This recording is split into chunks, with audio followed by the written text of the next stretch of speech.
Welcome to the Westminster Town Hall Forum, where for 28 years we have offered voices of conscience, key issues, and ethical perspective. My name is Tim Hart Anderson. I'm the senior minister at Westminster Presbyterian Church, located on Nicollet Mall in beautiful downtown Minneapolis, and moderator of today's program. It is my pleasure to introduce the second speaker in our fall series on rebuilding. Jack Nelson Pallmeyer teaches in the Justice and Peace Studies Department at the University of St. Thomas. He holds a degree in political science from St. Olaf College and a Master's of Divinity from Union Theological Seminary in New York City. Before coming to St. Thomas, he served as National Program Coordinator for the Politics for Food program with clergy and laity concerned, and he directed the Minnesota-based Hunger and Justice Project for the American Lutheran Church and the Lutheran Church in America. With his wife Sarah, he spent 2 years in Managua, Nicaragua, serving as director of a house of studies sponsored by the Center for Global Education at Augsburg College.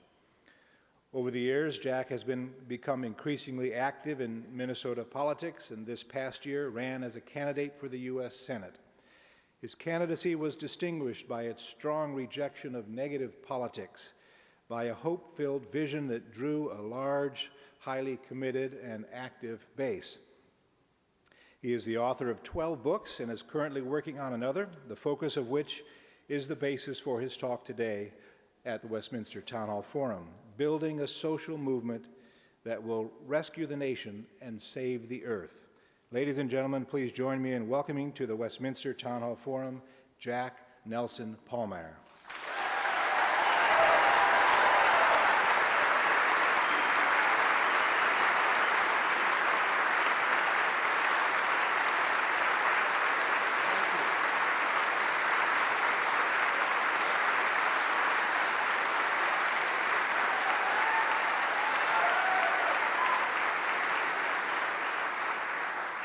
Well, I want to thank you all for coming today, and thank you to the Westminster Town Hall Forum for the opportunity to address a topic, building a social movement to rescue a nation and heal the earth. Now, I suspect that whatever criticism I get after today will likely not be that I shied away from big problems. I want to highlight today 5 critical challenges. The first is that we have only a few years to address climate change and build a sustainable economy. The second is, in order to do so, we must redefine security and fundamentally change the direction of U.S. foreign policies. The third is that the central focus of U.S. domestic and foreign policy must be to meet essential needs and enhance the quality of life while we respect the well-being of future generations and the earth itself. Fourth, to meet these challenges, we must build a social movement with sufficient power to revitalize our democracy that at present is compromised by moneyed interests and corporate power. And finally, and really importantly, because so many people feel powerless, we must face these challenges with courage and with hope. Now, one clarification. I chose the title, which included To Rescue a Nation, several months ago. Now, I have been warning for years that the United States was headed for a fiscal train wreck. There was so much evidence. Wages were falling or stagnant. Deceptive lending practices and subprime loans created trillions of dollars of paper profits and created the illusion of expanded home ownership. President Bush's promise of an ownership society turned out to be a debt peonage society. Millions of Americans survived or temporarily tried to maintain their living standards with credit card debt or by selling off their homes through home equity loans. Healthcare costs continued to soar, and the number of people without adequate health insurance continued to grow. Basic infrastructure deteriorated, from schools to the electric grid to roads and bridges. When a bridge fell down, we all felt the tragedy, but we seemed to miss the larger significance.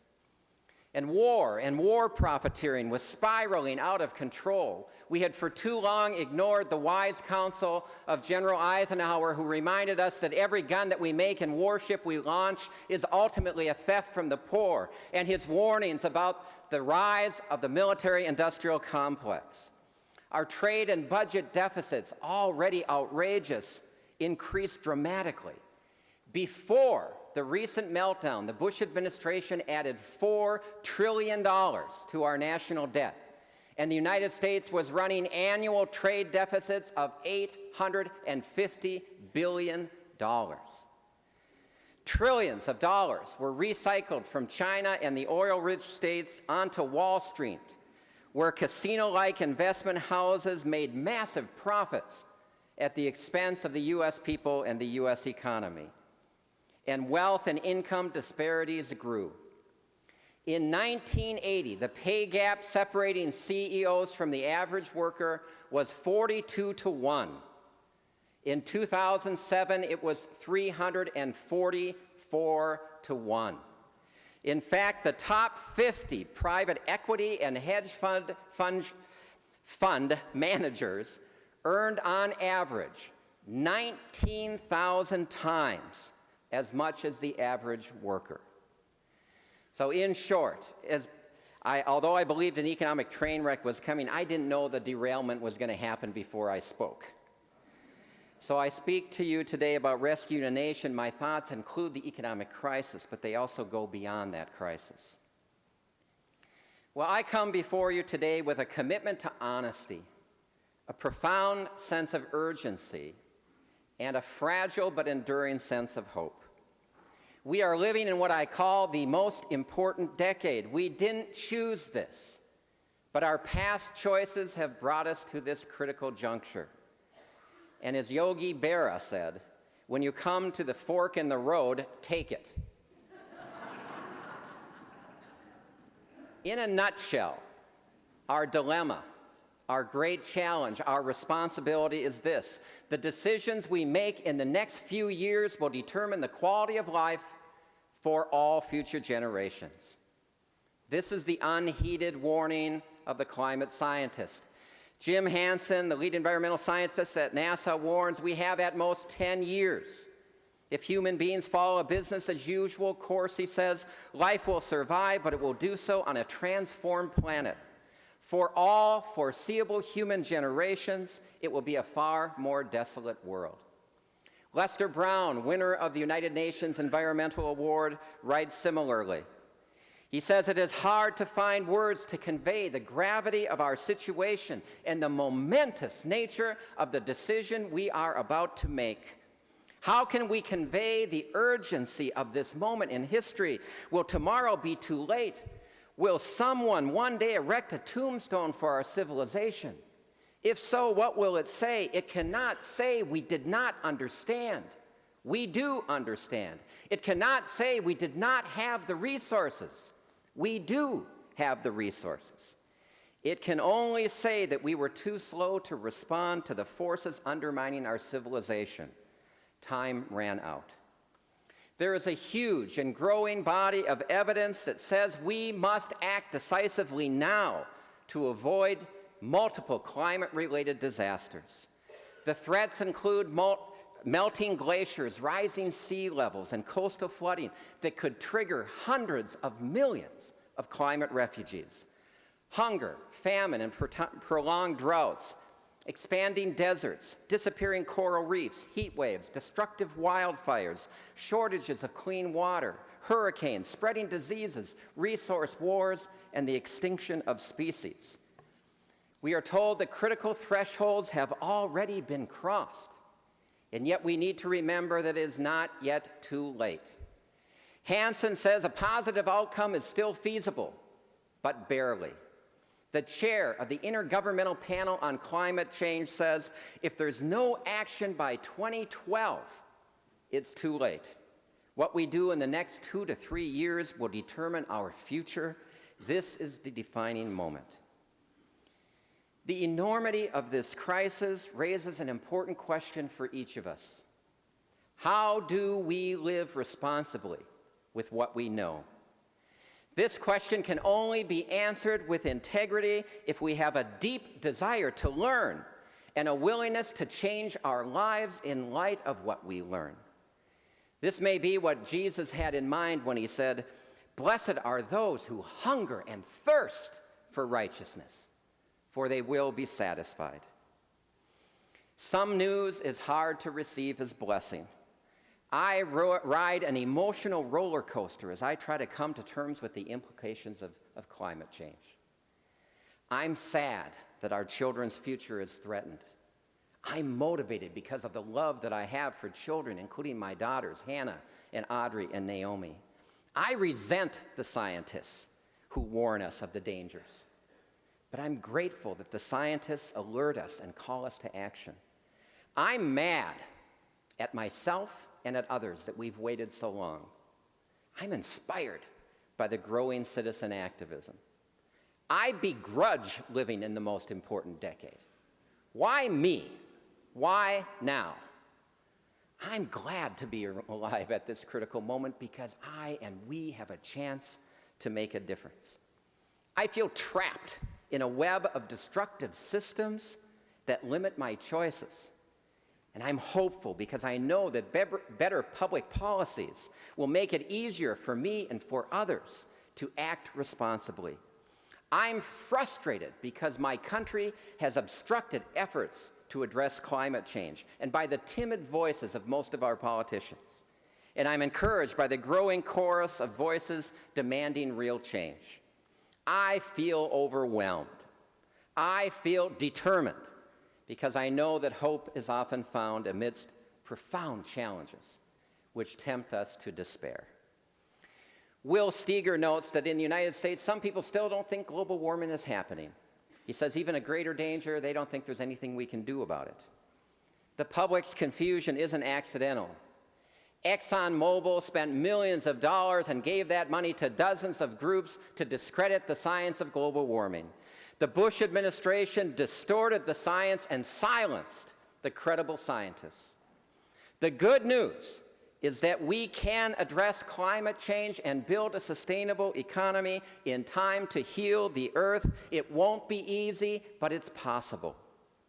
Lester Brown, by way of example, lays out a practical and hopeful agenda by which we cut carbon emissions by 80% and build a sustainable economy by 2020. Central features of his plan include conservation, raising energy efficiency throughout our economy, phasing out coal and nuclear power plants, developing renewable energy resources, electric plug-in hybrid cars, high-speed electric rail, urban mass transit systems, all powered by the wind, and planting billions and billions of trees to sequester carbon.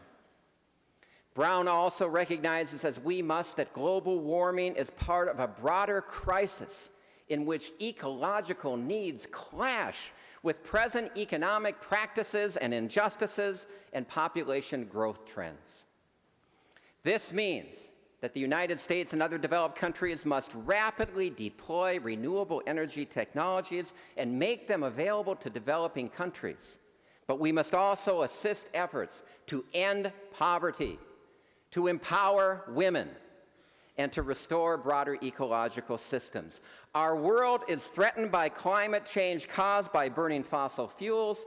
It is also fracturing, and the Earth's ecology is faltering under the weight of present inequalities. Nearly half the world's people are struggling to live on less than $2 a day.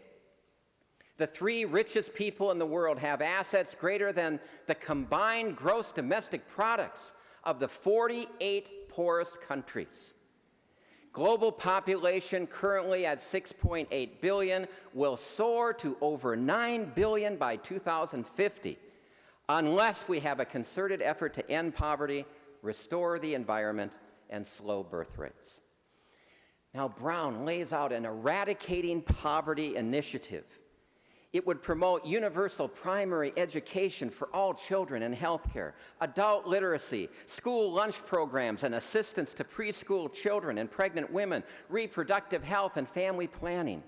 He also describes earth restoration goals, reforesting the earth, revitalizing local and regional agricultural systems, protecting topsoil and biodiversity, restoring rangelands and ocean fisheries, and stabilizing water tables. Eradicating poverty and restoring ecological systems are inspiring goals. They can unite diverse peoples and governments throughout the world. I believe that these goals should be at the heart of a new and constructive role for our country in the world, a role that many of us long for. The price tag is modest. $160 billion a year. The cost, which could be borne by many nations, is about 1/4 of the U.S. military spending this year. The cost is less than 2/3 of the annual subsidies given to the fossil fuel industries worldwide. You know, it is important that we stop being manipulated by a politics of fear, but it is imperative that we fully grasp the urgent need to act to heal the earth now. Brown says what we need is to act with the same urgency that the United States did in responding to World War II when we transformed our economy in a matter of months. He says the stakes in World War II were high, but they are far higher now, and we need to recognize it. It is a hopeful sign that hundreds of cities and many states are moving forward to address climate change. Minnesota adopted the best renewable energy standard in the country last year. Many young people and communities of faith are taking on this issue. Millions of Americans are changing light bulbs, driving less, walking, biking, and using public transit more. Even many reluctant politicians in Washington are now talking about global warming. But we must be careful not to confuse their words or the modest efforts taken so far by individuals and cities and states with effective action. The hard truth is that present responses to climate change are woefully inadequate. For example, U.S. leaders are proposing 80% reductions in carbon emissions by 2050. Too little, too late. The promise of clean coal is more illusion than reality. Drilling more oil will reinforce our dependency, not end it. And Thomas Friedman, who I rarely agree with, said something I did recently. He said, drill, drill is like shouting, typewriter, typewriter.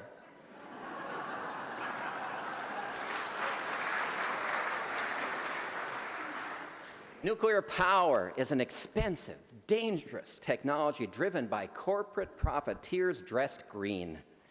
And corn-based ethanol is causing a myriad of problems, as is Europe's promotion of biofuels based on the production of palm oil. And cap-and-trade systems that are being talked about that give permits to polluting corporations actually stifle rather than encourage technological innovation. What many of these non-solution solutions or partial solutions have in common is they offer us the false hope that we can resolve the climate crisis without us having to change. They also tend to blind us to another fundamental problem. Serious efforts to address climate change and other pressing problems will inevitably be placed on back burners in a nation addicted to war. We must unite to insist that the basic needs of people today, the ecological health of the earth, and the well-being of future generations are more important than profits for the military-industrial complex and unregulated investment houses.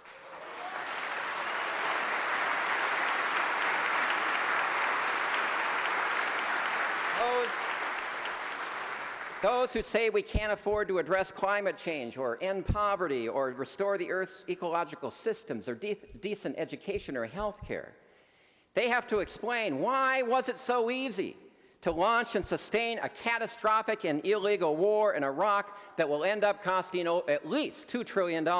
Why was it so easy to come up with a proposal for a $1 trillion bailout for irresponsible investment banks? Why last year, in a world threatened by climate change, did the United States spend 88 times more on war and war preparation than global warming? Why last year was the entire annual budget of the United States for helping poor countries mitigate climate problems less than 12 hours of Iraq war spending? Why did Congress last year provide $75 billion for research and development of new weapon systems and $3 billion for alternative energy? Why last year did Congress give 58 cents out of every dollar they appropriated in the discretionary budget to war and war preparation, and only 4 cents to education and 2 cents to the environment? And why did the U.S. House of Representatives yesterday pass the largest military budget in the Pentagon's history? Why, in a world threatened by deepening poverty and despair and climate change, does the United States account for over half of all military spending and more than half of all weapons sales? Why does it maintain 750 permanent foreign military bases? Why does it position itself to fight an endless series of wars for oil? Why does it continue the disastrous occupation of Iraq, the ill-fated war in Afghanistan, and the fatally flawed and thoroughly counterproductive wars against terrorism? The dilemma that lies at the heart of our challenge to rescue the nation is this: at a time when we must address an unprecedented climate crisis, we are faced with an economic meltdown rooted in the distorted priorities of a militarized empire in serious decline. Now, before you walk out or someone turns off the radio because I used the word empire to describe the United States, let me clarify. I do so because the architects of our national tragedy these past 8 years have used the word empire liberally, pridefully, and arrogantly.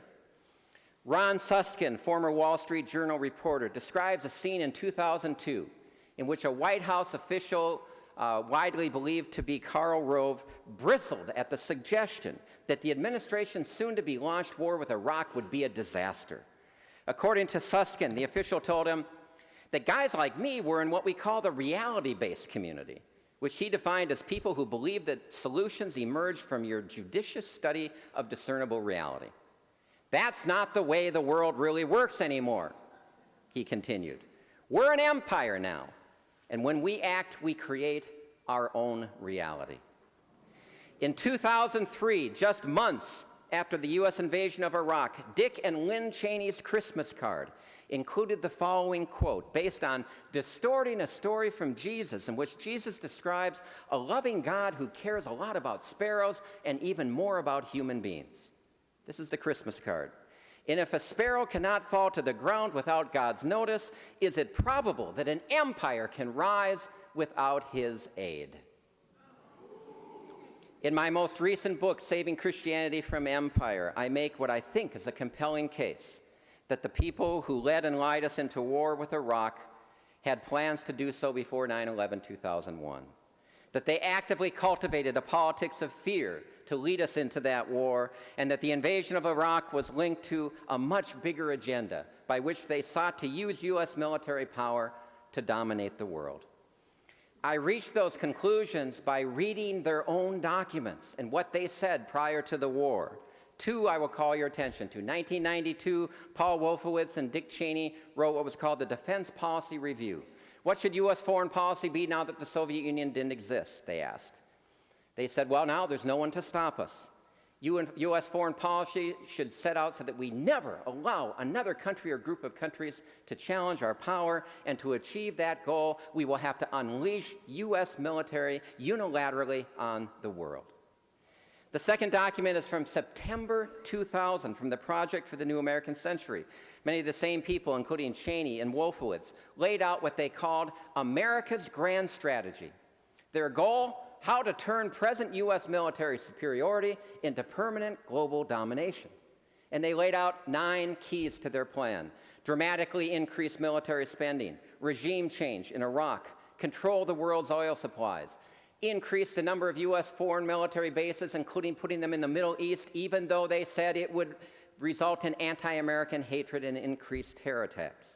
Development of a new generation of usable nuclear weapons, militarization of space, deploying a missile shield, which they said once in place, the U.S. could intervene anywhere in the world and no one could ever hit us back. Pulling out of all international agreements that limited the unilateral use of U.S. power, and preventing formation or avoiding jurisdiction of the International Criminal Court. This is all in their writings. And writing a year before the terrorist attacks, they noted that the U.S. people weren't going to like this agenda. Unless, quote, or they wouldn't like this agenda, quote, absent some catastrophic and catalyzing event like a new Pearl Harbor, end quote. So please, be furious at the delusions of empire, but don't get mad at me for using the word. The key point is that we have a realistic chance of healing the earth and rescuing our nation. But we can do so if and only if, I repeat, if and only if, we redefine security, reject empire, and help our nation become a good global partner. Any realistic hope we have for a sustainable future depends on ending the Iraq occupation and Afghanistan war immediately.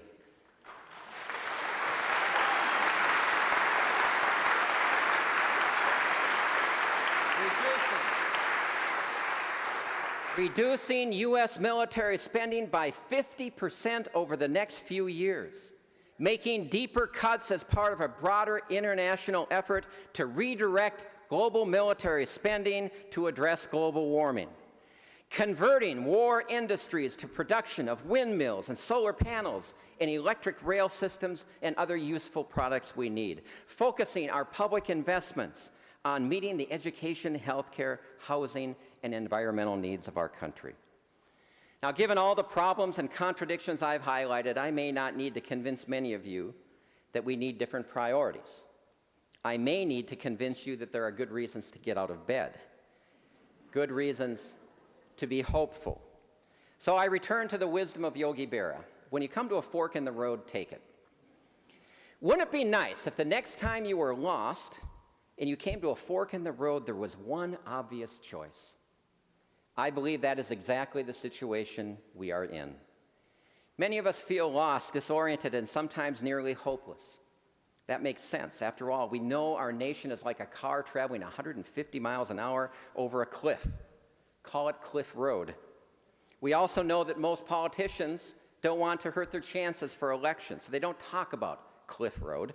They don't ask too much from the public, and they don't offend corporate donors who have made trillions of dollars building and maintaining Cliff Road. The best they seem to offer is to slow the car down to 100 miles an hour. We know that solves nothing. And so we look into the eyes of a loved one and think about the future, and we feel sad, a bit despairing, and a little cynical. How else are we supposed to feel? Well, I want to suggest that it's time to feel and be hopeful. We have arrived at a fork in the road, and one fork in essence means staying on Cliff Road, which is not a bridge to nowhere. It's a road to predictable disaster. The good news is that we and millions of others know that Cliff Road is not a viable option. In my more than 30 years of public life, I have never seen a time more ripe for building a social movement capable of moving our politics, our economy, our nation in a hopeful direction.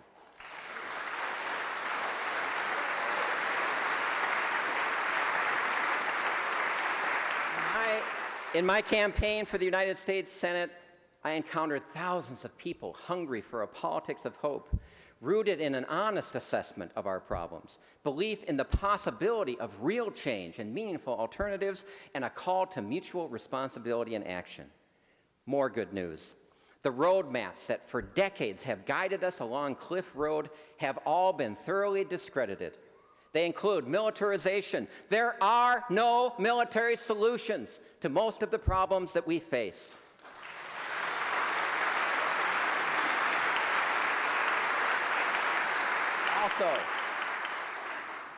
Also discredited unregulated greed. It can destroy a country and precipitate a global meltdown. Also discredited a politics of fear. Politics rooted in fear has led to unnecessary wars and systematic attacks on our decency and our democracy. Also discredited arrogant unilateralism and claims of American exceptionalism. Most U.S. people, and certainly the citizens of the world, know that the United States has not been chosen by God to lead the cause of freedom or rid the world of evil, as President Bush has told us. We are also aware that we must reject the claims offered by many Democrats, typified by Madeleine Albright when she says, "If we have to use force, it is because we are America. We are the indispensable nation." And finally, discredited is the idea that we can pursue our well-being at the expense of the earth and others. What an opportunity we have. The time is right to choose another pathway, peaceful solutions, not militarization, common good, not unregulated greed, and urgent politics of compassion, not fear, global partnerships and humility, not unilateralism and American exceptionalism, healing the earth, not impoverishing it or its people. Let me conclude with some words of hope. This urgent time can be a hopeful time if we face problems with honesty and courage. We need a movement building politics that empowers us to make vital social changes and to move candidates and elected officials to exercise the leadership we need. We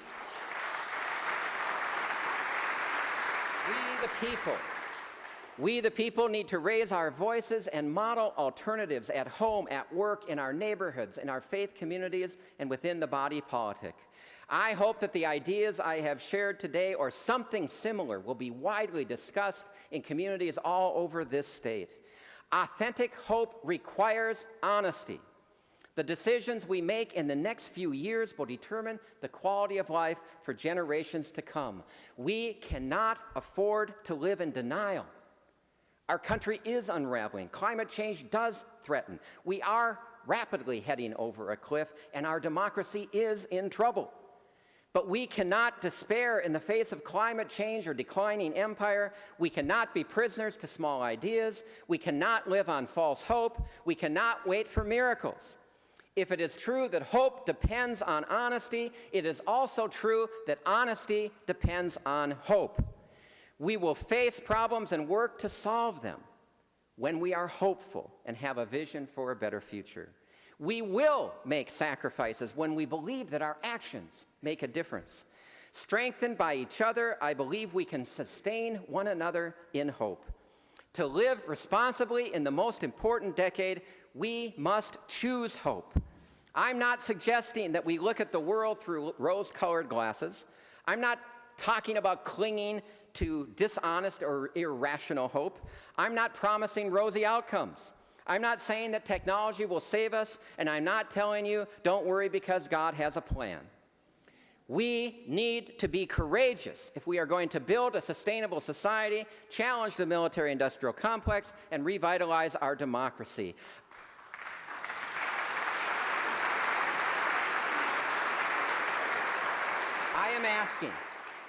I am asking us to embrace our responsibilities in the most important decade. I'm asking us to free our imaginations, roll up our sleeves, and keep working because the future is precarious but not fated. I'm asking us to give expression to authentic hope through inspiring words and determined daily action. When we choose authentic hope, we accept our responsibility on behalf of present and future generations. I'm asking us to make sacrifices because we believe a better future is possible for our children and for our world. Let us live responsibly in light of what we know. There are pathways forward. We can address climate change. We can build a renewable energy economy. We can help our nation transition from militarized empire to good global partner. We can demonstrate to ourselves and to the world that it is possible for a wasteful, resource-dependent, materialistic culture to become a just and sustainable society. We can build a powerful social movement to revitalize our decaying democracy. The first decade of the 21st century may well be remembered as the decade in which the United States denied the reality of global warming while pursuing the fantasies of empire. It is up to each of us to ensure that the second is known as the decade of global solutions, because we, the people, believed in the possibility of change and found sufficient courage and hope to embrace the challenges of the most important decade. Thank you.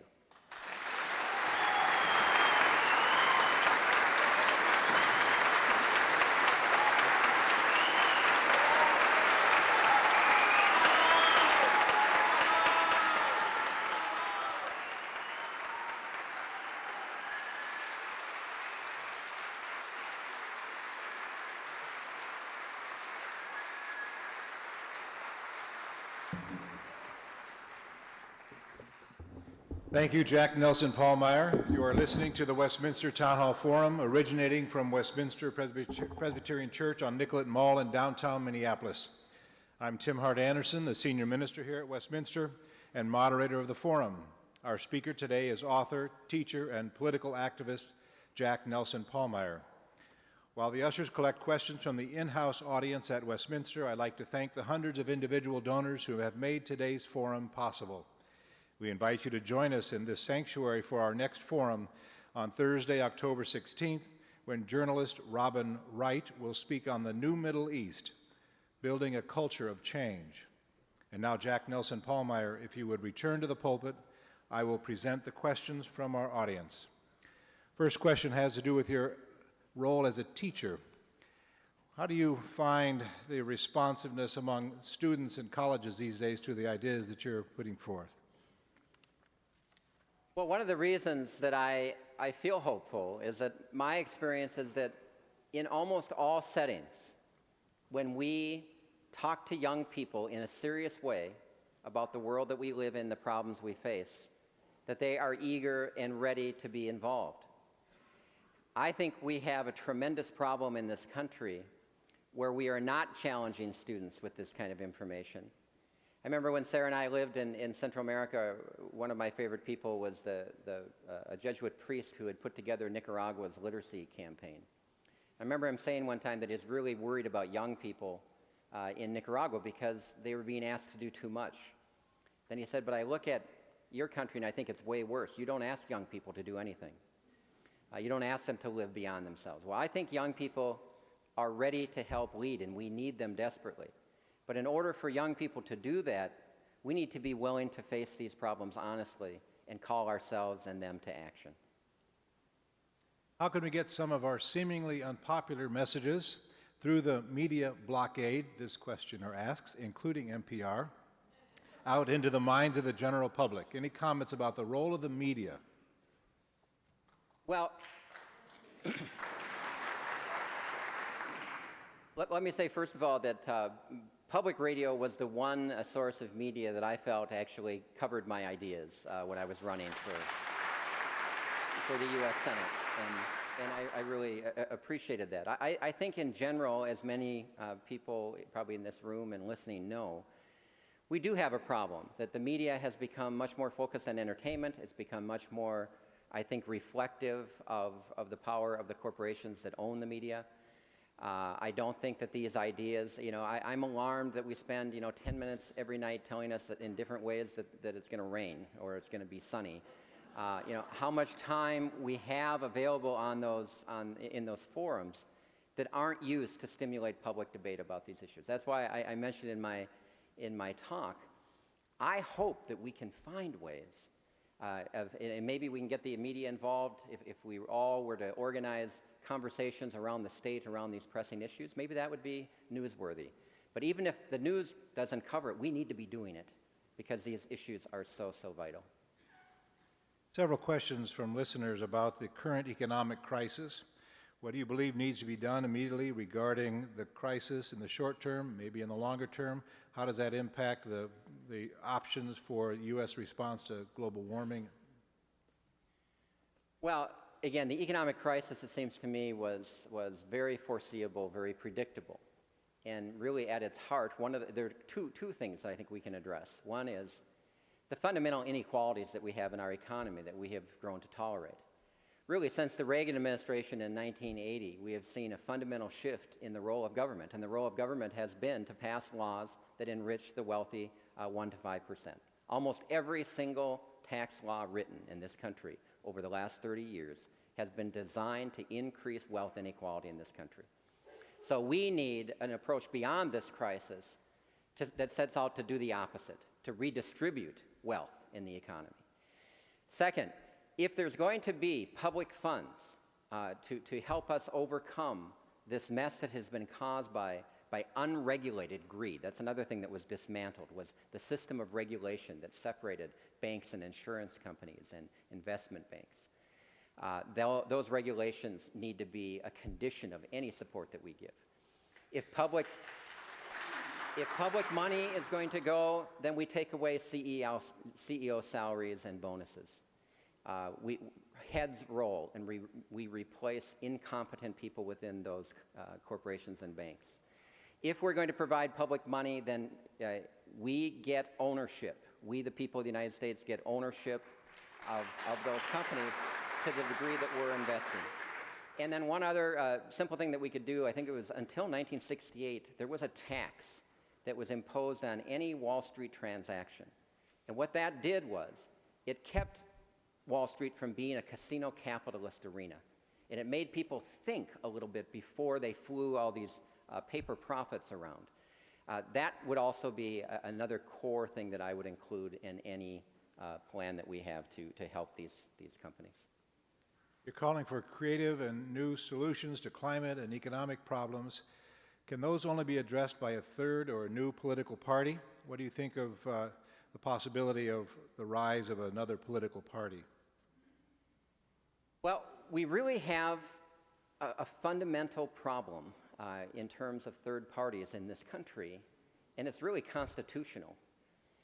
We've really set up a system that lends itself much more to the two-party winner-take-all system. So it's very difficult for third parties to arise.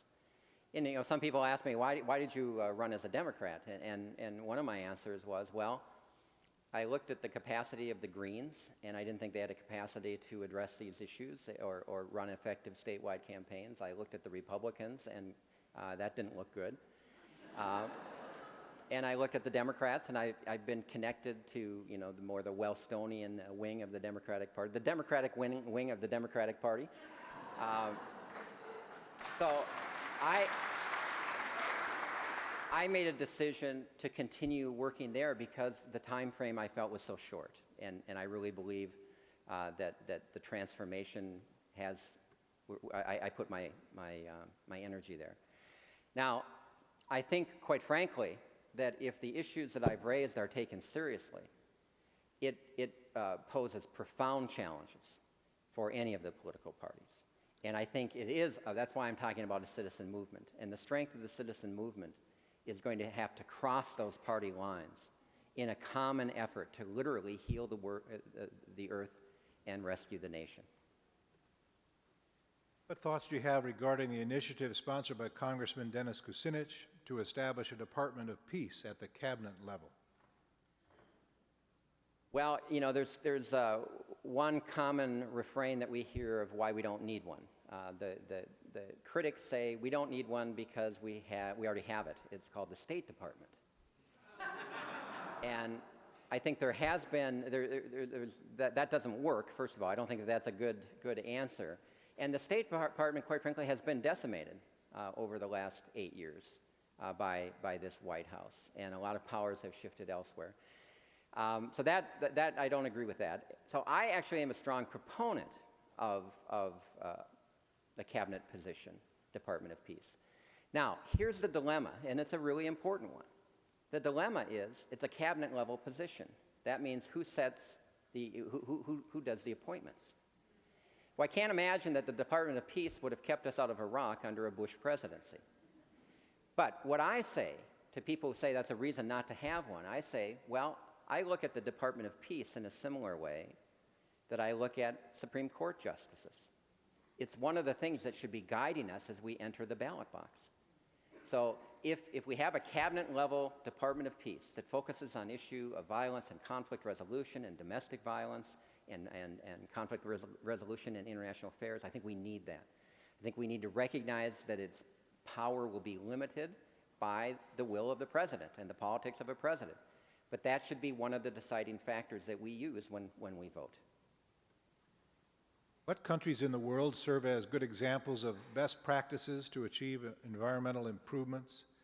What are they doing? Well, the first thing to say is every country in the world has a long ways to go. But a couple of things that are being done. Germany and Japan, for example, have had significant financial incentives for the solar power industry. And those incentives have resulted in Germany and Japan being far ahead of the United States in terms of homes and businesses that have solar power. So that's an illustration of a method that works in terms of giving incentives. In terms of the disincentives, all the other industrial countries of the world have exercised far greater leadership in identifying that we, in fact, face an urgent climate crisis. And they have at least bodies in place that are working actively on that. Now, looking at the data, in my view, none of them has come close to what we actually need to do. But in not coming close, they are so far ahead of the United States that we should all be ashamed, quite frankly. So we need, and there are other Denmark and wind power. Wind power is actually growing quite dramatically in a number of places, and we desperately need that. Wind is one of our best hopes. According to U.S. government figures, 3 states, the wind in North Dakota, Kansas, and Texas, there's enough wind if we harness it from those states, not only to provide all of our electricity needs, but all of our energy needs.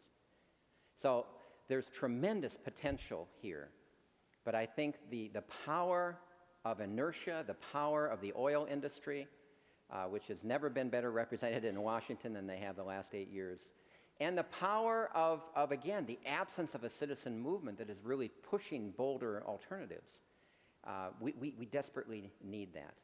And I think what we're seeing is that recognition is building worldwide.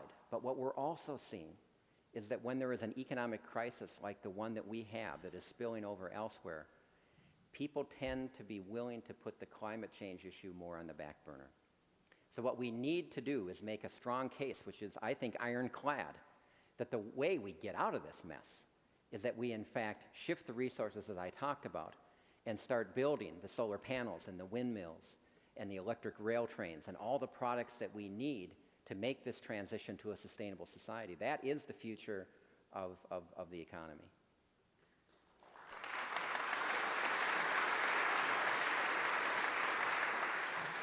What about nuclear energy? Are you taking nuclear power out of the possible solutions to the energy and global climate crisis? Nuclear power is not a solution.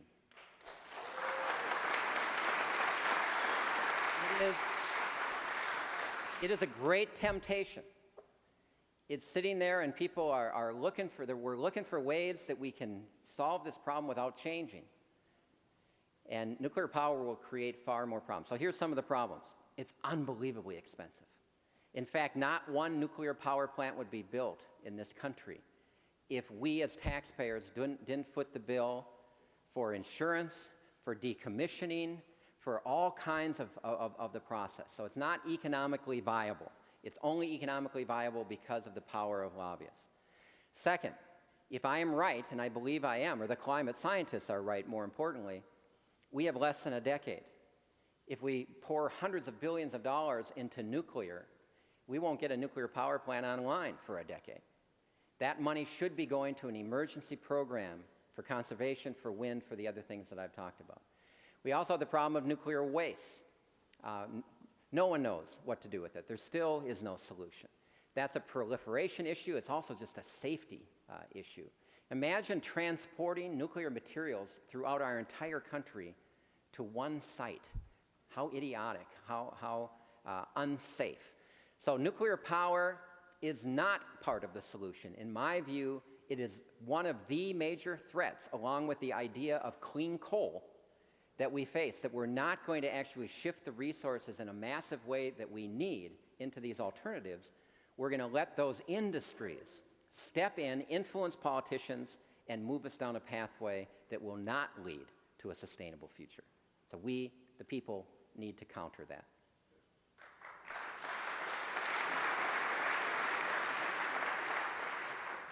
The current political and cultural realities in America have created a huge divide among our people. It seems that any dialogue is impossible. How do you bridge the gap? Well, I have found two things really helpful, and maybe the first one is the most important. I find that I can have a worthwhile, valuable, meaningful conversation with almost anyone. And I think the key is to start out listening. So in my campaign, one of the things I did was I held listening sessions in communities. And lots of different people came. And lots of people came who didn't agree with me. So I think that that's part of what we need is a style of communication that actually is willing to hear from people who differ from us and willing to listen and try to understand. The second thing that I think is helpful is that what I said earlier, there's so many things that have now been discredited. And what I found is that many, many people are open to a conversation about a different future because they recognize we are headed over a cliff. You do not have to go out and say much to anybody about that things are bad. People get that in their own lives. So I think that there is a space now available where we can talk in concrete ways about what are we going to do together so that we make sure that we have a healthy planet. What are we going to do together to make sure that our children and grandchildren have a decent future? How can we move forward together in ways that allow us to do those things? And that's what I said in my 30 years of public life. On the one hand, I've never felt so urgent about the disastrous course the country is on. On the other hand, I've never felt more hopeful about the actual situation in terms of being ripe to break down some of those barriers.